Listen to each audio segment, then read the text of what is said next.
ഇപ്പോൾ മുൻ പോലീസ് ഉദ്യോഗസ്ഥൻ ജോർജ് ജോസഫ് കൂടി നമുക്കൊപ്പം ചേരുകയാണ്. ശ്രീ ജോർജ് ജോസഫ്, നമസ്കാരം. ഇപ്പോൾ ഈ കേസ് താങ്കൾ വളരെ കൃത്യതയോടുകൂടി വിലയിരുത്തി കാണും, നിരീക്ഷിച്ച് കാണുമെന്നാണ് മനസ്സിലാക്കുന്നത്. ഇതിലിപ്പോൾ ചില ദുരൂഹതകൾ ഇനിയും ബാക്കിയാണ്. തുടക്കം മുതൽ അതുണ്ടായിരുന്നു. കാരണം സ്വന്തം അച്ഛനും അമ്മയും വൈകി വന്നതിന്റെ പേരിൽ മാത്രം സ്വന്തം മകളെ ഇത്തരത്തിൽ കൊലപ്പെടുത്തുമോ എന്നുള്ള ചോദ്യം ഏതൊരു സാധാരണക്കാരനും അവശേഷിച്ചതാണ്. പക്ഷെ അതല്ല, അതിനപ്പുറമുള്ള ചില കാരണങ്ങളുണ്ട് എന്നതിന്റെ സംശയങ്ങൾ ഇപ്പോൾ വരികയാണ്. അതിൽ ഒരു കാര്യം എന്ന് പറയുന്നത് ഏഞ്ചൽ ഇത്തരത്തിൽ വീടിന്റെ ഭിത്തിയിൽ എഴുതി വെച്ച ഒരു വാക്യമാണ്. അതിനപ്പുറം ഇപ്പോൾ മാതാപിതാക്കൾ തന്നെ പറയുന്നുണ്ട്, ബൈബിൾ വലിച്ചെറിയുന്നു, തിരുവസ്ത്രം ഉപേക്ഷിച്ചു, അതിനുശേഷം അസ്വാഭാവികമായ ചില സ്വഭാവ സവിശേഷതകൾ, അനാവശ്യമായ ദേഷ്യമൊക്കെ പ്രകടിപ്പിച്ചിരുന്ന ഒരു വ്യക്തിത്വമായിരുന്നു എന്നതൊക്കെ. അതൊക്കെ ചെന്നെത്തിക്കുന്ന ഒരു സംശയം എന്ന് പറയുന്നത് മാത്രം ഈ ദുരാചാരപരമായിട്ടുള്ള അല്ലെങ്കിൽ ചില ദുരാചാരങ്ങൾ ഏഞ്ചൽ പിന്തുടർന്നോ എന്നൊരു സംശയം നിലനിൽക്കുകയാണ്. ഈ കേസ്, ഈ ഓമനപ്പുഴയിലെ ഈ നിഗൂഢമായ ഈ കൊലപാതകം എന്ന് വേണമെങ്കിൽ ഈ ഘട്ടത്തിൽ നമുക്ക് വിശേഷിപ്പിക്കാം. കാരണം എന്തുകൊണ്ട് ആ അച്ഛനും അമ്മയും ആ കൊലപാതകം ചെയ്തു എന്നതിന് പൂർണ്ണമായ ഉത്തരമില്ലല്ലോ ഈ ഘട്ടത്തിൽ. താങ്കൾക്ക് എങ്ങനെയാണ് ഈ കേസ് വിലയിരുത്തുമ്പോൾ, നിരീക്ഷിക്കുമ്പോൾ മനസ്സിലാകുന്നത്? കാരണം അച്ഛനും അമ്മയും അതൊരു ക്രിസ്ത്യൻ കുടുംബമാണ്. അവര് പള്ളിയായിട്ടൊക്കെ അധികം ബന്ധപ്പെട്ട് പ്രാർത്ഥനയിലും ദൈവവിശ്വാസത്തിലും ഒക്കെ ഇരിക്കുന്ന ഒരു കുടുംബമാണ്.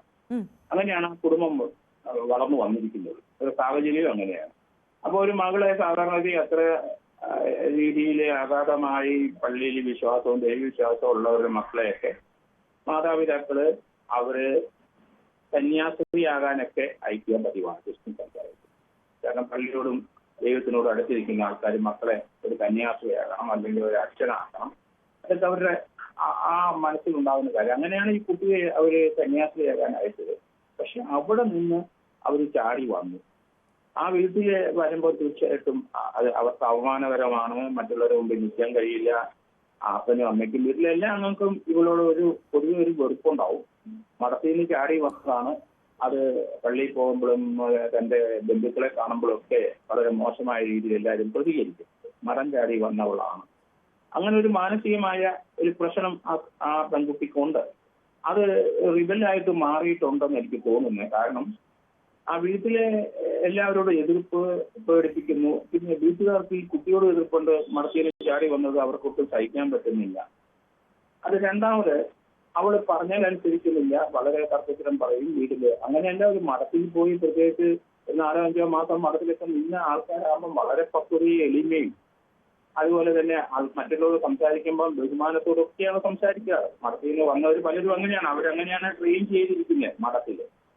അപ്പൊ ആ എല്ലാ വിഷമതകളും അവർ ഉള്ളിൽ ഒതുക്കും. പക്ഷെ ഇവിടെ ഈ കുട്ടിക്ക് നേരെ റിബലാണ്. കാരണം വീട്ടുകാരോട് എതിർപ്പ്, സമൂഹത്തിനോട് എതിർപ്പ്, അങ്ങനെയൊക്കെയാണെന്ന് തോന്നുന്നു. അത് അവർക്ക് ആ മാതാപിതാക്കൾ അംഗീകരിക്കാൻ പറ്റില്ല. അവര് ഈ കുട്ടിയെ കൊന്നാലും അത് ന്യായീകരിക്കും. കാരണം അങ്ങനെ ഒരു കുട്ടി അവർക്ക് വേണ്ട. നിങ്ങൾ സമൂഹത്തിനോടും അവരോടും കുടുംബത്തിനോടൊക്കെ എതിർപ്പാണ്.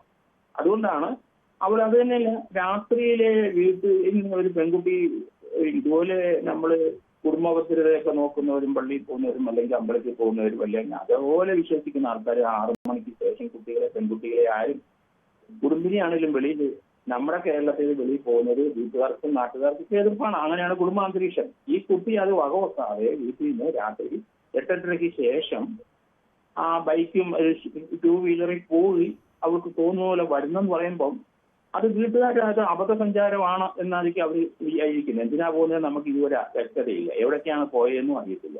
അവരോട് പ്രതിഷേധിച്ചും കാണിച്ച് ഈ സ്കൂട്ടർ എടുത്തില്ല അതിലേക്ക് അലഞ്ഞു നടന്നതാണോന്നും നമുക്കറിയില്ല. പക്ഷെ ആ പോക്ക് എന്താണ്, എങ്ങോട്ടാണ് പോയി, ആരെ കണ്ടു എന്നുള്ള വിവരം അത് വളരെ ആ വീട്ടുകാർക്ക് വളരെ മോശമായി. ഇവിടെ നശിപ്പിച്ചേ പറ്റുള്ളൂ എന്ന് മനസ്സിൽ തോന്നും. കാരണം അവരുടെ വിചാര രീതികൾ അങ്ങനെയാണ് കിടക്കുന്നത്. അപ്പൊ അതിന്റെ ഒരു പ്രതികരണമായിരുന്നിരിക്കാം ആ കൊലപാതകം ഞാൻ കരുതുന്നു. കാരണം അവള് വീട്ടിൽ വഴക്കുണ്ടാക്കി സ്കൂട്ടറിൽ 8:30 പോയി. പിന്നീട് 10 മണിക്ക് വന്നപ്പം അവർ പ്രതികരിച്ചു. അവർക്ക് അങ്ങനെ പ്രതികരിക്കാൻ കഴിയുള്ളൂ. മനുഷ്യ സഹജമാണ്.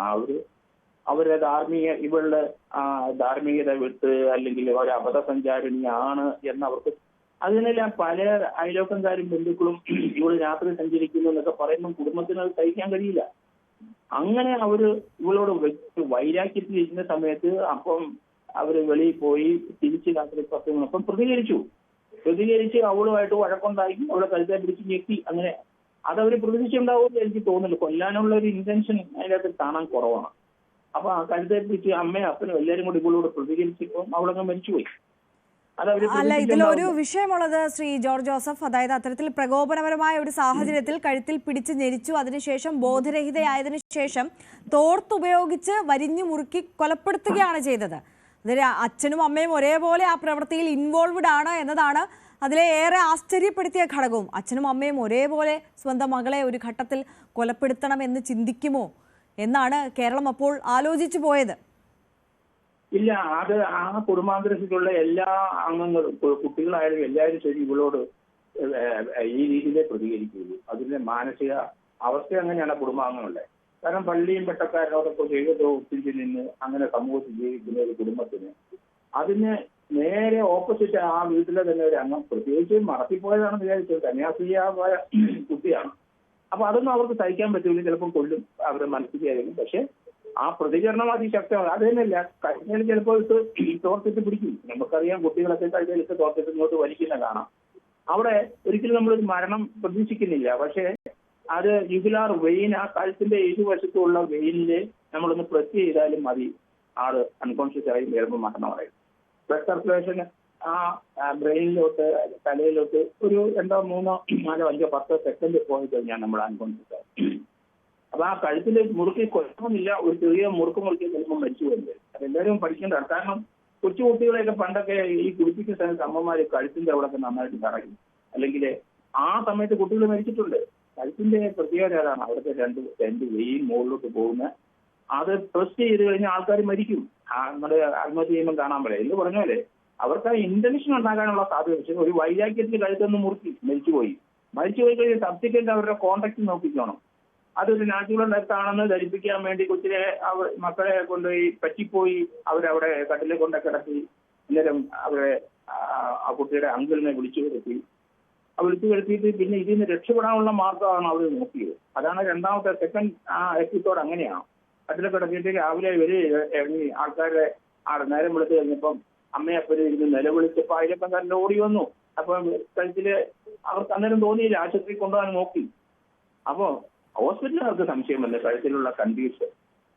അങ്ങനെയാണ് അത് വന്നത്. അപ്പൊ അതുകൊണ്ട് ആ പെൺകുട്ടി വളരെ റിബലാണ് ആ വീട്ടിലും. അത് എന്തുകൊണ്ടാണ് അങ്ങനെ ആയതെന്നൊക്കെയുള്ള അത് നമുക്ക് മനസ്സിലാവുന്നില്ല. എഴുതി വെക്കും, അതിനൊക്കെ ആ ഭിത്തിയിലൊക്കെ എഴുതിയൊക്കെ വെച്ചിട്ടുണ്ടാവും, ബൈബിളിലെ ഏതെങ്കിലും വാചകം കൂട്ടിയിട്ടുണ്ടാവും. എന്നാലും ആ പെൺകുട്ടിയുടെ അബദ്ധസഞ്ചാരത്തിന് എതിരെയുള്ള ഒരു പ്രതികരണമായിരുന്നു അപ്പന്റെ അമ്മയും കുടുംബത്തിലെ അങ്കിളും. അങ്ങനെയാണ് എന്റെ ഒരു കാഴ്ചപ്പാട്, അങ്ങനെയാണ്. കാരണം അങ്ങനെയാണ് അത് ഉണ്ടായത്. കാരണം അവർ പല വീട്ടിലും ഒരു തന്നെ, പല വീട്ടിലും ഒരു റിബലായിട്ട് പെൺകുട്ടി ആൺകുട്ടി ഉണ്ടെങ്കിൽ വീട്ടുകാരെല്ലാം ഒന്നിച്ചു നിൽക്കും, അതിനോട് പ്രതികരിക്കും. അതാണ് അവിടെ സംഭവിച്ചതെന്ന് എനിക്ക്. അല്ലാതെ ആ ദൈവവിശ്വാസി പള്ളിയിൽ പോകുന്ന അവരെ ഒരിക്കലും ഒരു കൊലപാതകം ചെയ്യാനായിട്ട് ആ വീട്ടുകാർ തയ്യാറ്. പക്ഷെ അബദ്ധത്തിൽ സംഭവിച്ചു പോയി.